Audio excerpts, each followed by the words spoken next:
Ini adalah video buat orang tua yang bingung kalau misalnya anaknya lagi demam. Biasanya anak demam itu adalah hal yang menakutkan bagi ibu-ibu atau bapak-bapak yang punya anak gitu ya. Apa yang harus dilakukan dan gimana cara mengantisipasinya? Simak video berikut ya. Preview.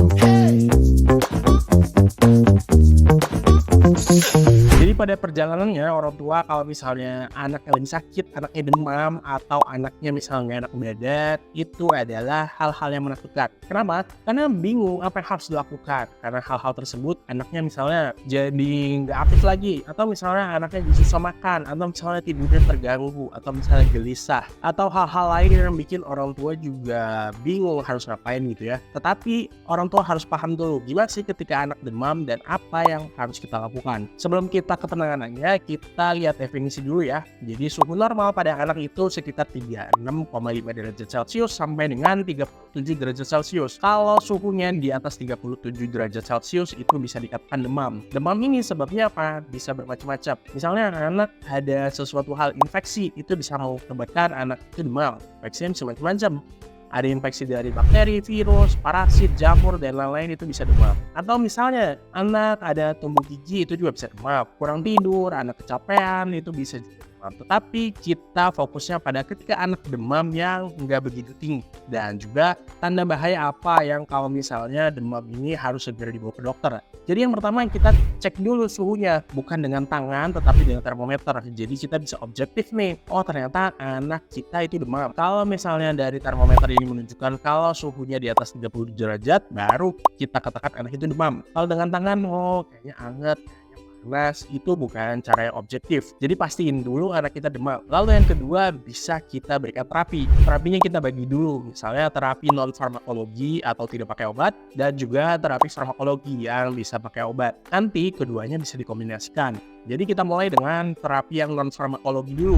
Misalnya kita bisa berikan kompres, dan kompresnya harus dengan apa dok? Apakah air panas atau air dingin? Jadi sebaiknya adalah kompres dengan air hangat. Air hangat ini tujuannya adalah untuk menurunkan suhu tubuh. Kalau misalnya air dingin itu bisa memberikan vasokonstriksi dan juga nantinya malah bikin suhu semakin tinggi. Jadi kita berikan kompres air hangat. Terus kompresnya gimana caranya? Bisa kita gunakan lap, basuh dengan air hangat lap itu, dan kita taruh di lipat ketiak dan juga lipat paha. Itu adalah kompres yang dianjurkan. Jadi bukan di bagian dahi ya, tetapi di lipat ketiak dan juga lipat paha. Berapa lama bisa diberikan kompres? Bisa berikan kompres ini 10-15 menit. Bisa kita rutinkan juga misalnya 3 kali sehari ketika anak itu demam. Terus juga selain kita kompres, anak itu harus dirabarin dan istirahat. Karena apa? Karena istirahat itu penting banget untuk recovery badan itu sendiri. Pada dasarnya kalau ada demam itu adalah set dari pertahanan tubuh.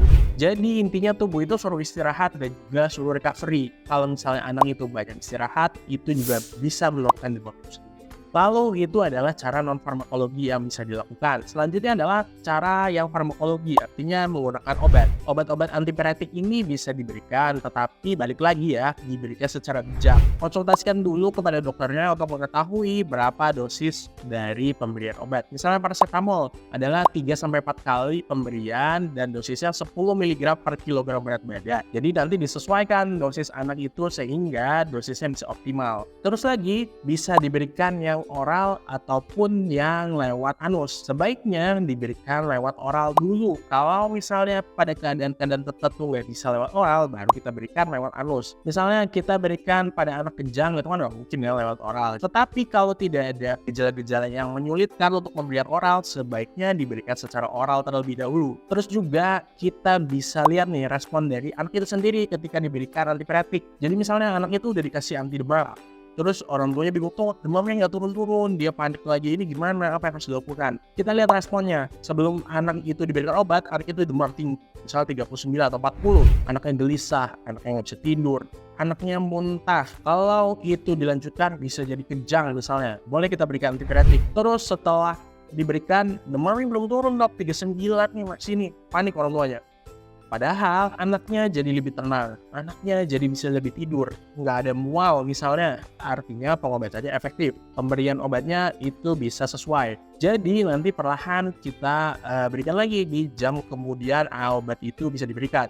Terus juga nggak usah panik, harus ada double antipiretik, misalnya berikan paracetamol, ibuprofen itu nggak usah diberikan. Jadi cukup satu antipiretik aja yang diberikan. Terus kapan sih anak dengan demam itu harus dibawa ke dokter? Jadi misalnya dengan pemberian antipiretik anak itu masih gelisah atau anak itu tidak ada respon. Misalnya semakin drop, anaknya malah ada sesak nafas, ada dehidrasi, ubun-ubunnya cekung, mukanya membiru, bahkan anaknya kedinginan, itu segera bawa ke dokter. Atau misalnya anak itu ada kejang, udah diberikan obat nih, tetapi tadi nggak gelisah sih, tapi tiba-tiba kejang, itu segera bawa ke dokter. Jadi pada keadaan-keadaan tertentu, kalau misalnya udah diberikan terapi, tetapi anak semakin memburuk, itu segera bawa ke dokter. Atau misalnya sakit lebih dari 3 hari, tidak ada perbaikan yang signifikan, itu boleh diperiksa lebih lanjut. Tetapi kalau misalnya anaknya merespon, jadi semakin baik, anaknya juga makannya bagus, tidurnya oke, artinya terapi yang kita berikan adalah sesuai. Dan pastiin lagi orang tua nggak usah panik. Bijaklah menilai anak secara objektif, bukan subjektif. Jadi kalau misalnya kita panik duluan, kita itu udah nggak bisa menilai anak secara objektif lagi. Jadi yang ada paniknya dulu dan akhirnya ribet kemana-mananya. Preview. Jadi kalau kitanya tenang, anak kita juga bisa jadi tenang juga. Pastiin orang tua bisa menangani demam di rumah ya.